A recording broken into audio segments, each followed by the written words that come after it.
Hi, Yvette, Basica here, September 29th, Wednesday, 2021.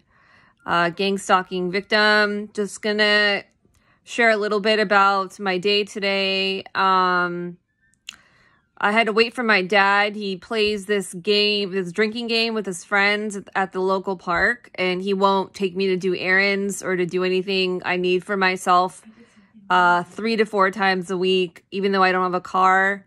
Because he'd rather go drinking, and he's in his 70s.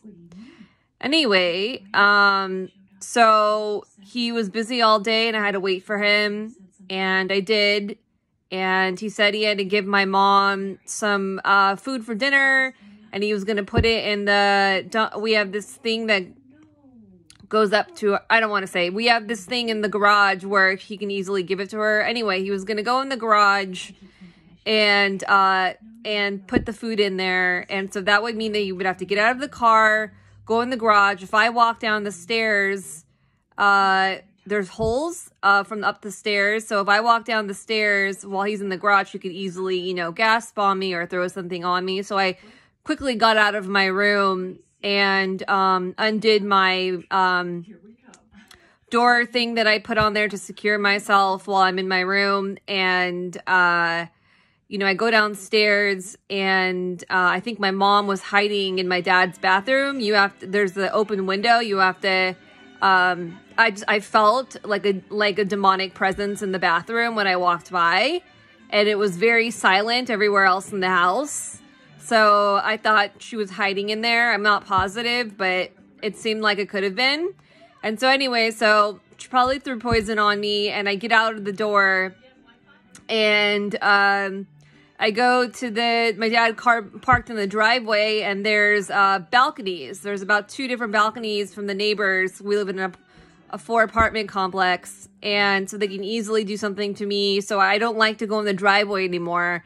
I always go to the corner, but I said, oh, it can't be that bad today. I don't think anybody's home right now. I'll just do it. So I go in the car, and he goes, oh, I gotta, excuse me.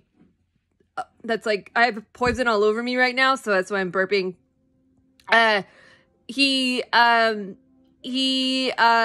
out of the car very quickly and slams the back car door.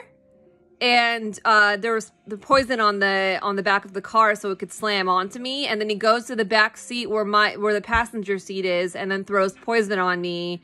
And I was like, oh shit, I thought he already put the food in the garage because he was waiting for me. He was on the phone waiting for me. So my stalkers had told him to do this, and they had tricked me again. And so I quickly get out of the car. My dad starts screaming like violently, what the fuck's wrong with you? You're crazy. You're acting strange again. And I'm like, really? I'm imagining that you just did that when I saw your hand throw it at me. Okay.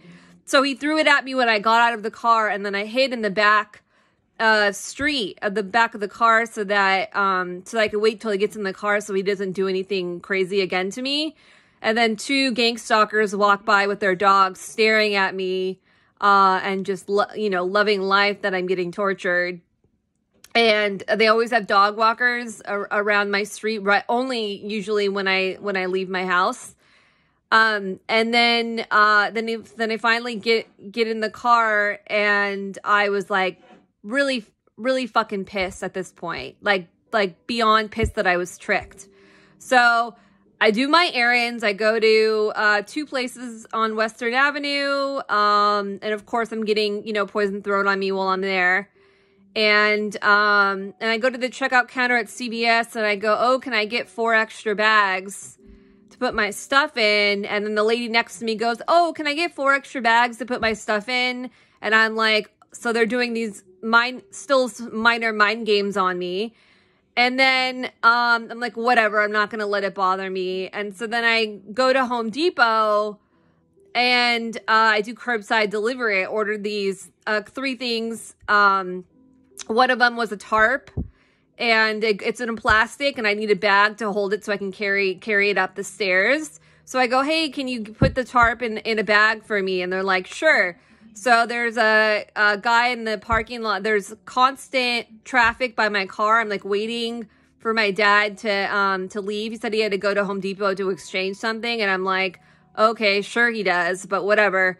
So I knew he was getting more poison inside Home Depot because they've given him poison before to throw on me, because I've actually seen them hand them the poison, go into my passenger seat while I'm standing there watching him, and then throws it all over my passenger seat so that when I get in the car, I get sick. I've seen him, so it's very fucking clear. So I'm like, okay.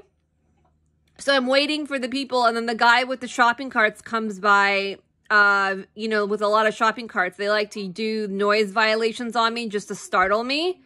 So anyway, I didn't let it bother me, and I get my bag, and I don't notice what's on my bag because I'm staring at them because I want to make sure they're not going to throw poison on my face or my head or my body. So I watch them like a hawk. So they put the stuff in the car, I get my stuff in, and then I'm waiting for my dad, and I'm looking at the entrance, and I don't see him come out, and he went to the other entrance so that he can come out so he could throw poison on the right side of me because my car door was still open. And then he slams the door like 7 more times again on purpose and then gets in the car. And I'm like, motherfucker, again. I can't believe that I didn't think that he was going to come from the other side. So now I know I'm supposed to stand completely outside and watch both entrances and stand maybe like 5 to 10 feet away, and to make sure that nothing like that happens. Or if he has to go into the store, I say, just take me home. I don't want to deal with it because I can't do this again. So then I come home, and then my neighbor Stephanie to the right of the balcony throws poison on me when I walk by. It's further away, but she still threw it all over me when I walked by. And then she's a gang stalker, along with Anthony, my other neighbor, and then Tor is the other neighbor above him, and his girlfriend's a gang stalker. I'm not sure if Tor is, but I definitely know his girlfriend's like a evil witch. So anyway, so I walk up the stairs.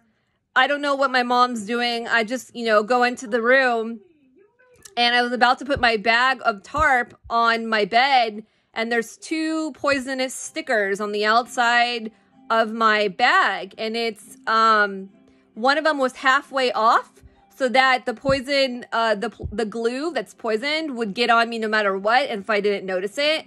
So it got on, I held it against my right side where my purse was. So I don't know what it got on. So it probably got on my chair that I bought a chair too. So I was holding the chair. So now it's on that. And these fucking assholes at Home Depot, again, are still trying to trick me.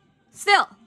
So then, I was like, I get my stuff out that I bought at CVS, and I open up all my stuff quickly, and then my dad had to take out the trash, and I'm like, great, he's gonna throw more poison on me when he comes upstairs after he takes out the trash. So I waited to barricade my door until he left, until he walked up the stairs away from the downstairs area so that he can throw it through my doorway and through the crack of my door. So, usually like some kind of a gas bomb. So I waited, and then I zoned out for like, I don't know, 5 to 10 minutes. I was so traumatized from the day of these evil fucking assholes that I don't really know what happened. I don't know. So easily my parents could have broken in because I didn't put my barricade up. I just had my master lock up, which doesn't hold very much. And so they could have broken in while I zoned out, turn on my microchip that I have, and then re-poison me and all my stuff in my purse again. So everything that I don't know if it happened or not. So I was clean before I left, and I washed up, and now I'm not really sure if they came in or not. I'm really not sure. My guess is yes, because I called my dad and I talked to him, and he sounded very suspicious when I asked him certain questions. So I'm pretty sure they came in again. So my door is currently now barricaded, and I'm waiting till I have a little bit of peace. But I can't go upstairs and easily get food or water or anything to have on a daily basis because I have to go through this. So I didn't know any of this was going to happen today, and I can't plan my days because they're so fucking impulsive. Like anything could happen. So I've had enough. I can't. No one should be able to live with this much fucking torture on a daily basis from their own psychotic parents who are pathological liars. It's one thing to have strangers doing stuff to you who don't even know you, right? That's one thing. Who are like born satanic worshipers, right? They like worship Satan, so they do this to good people. I understand that. So whatever, they're going to die one day. They're all going to go to hell. I don't give a shit. They can go fuck themselves. But for my parents, it just doesn't make sense.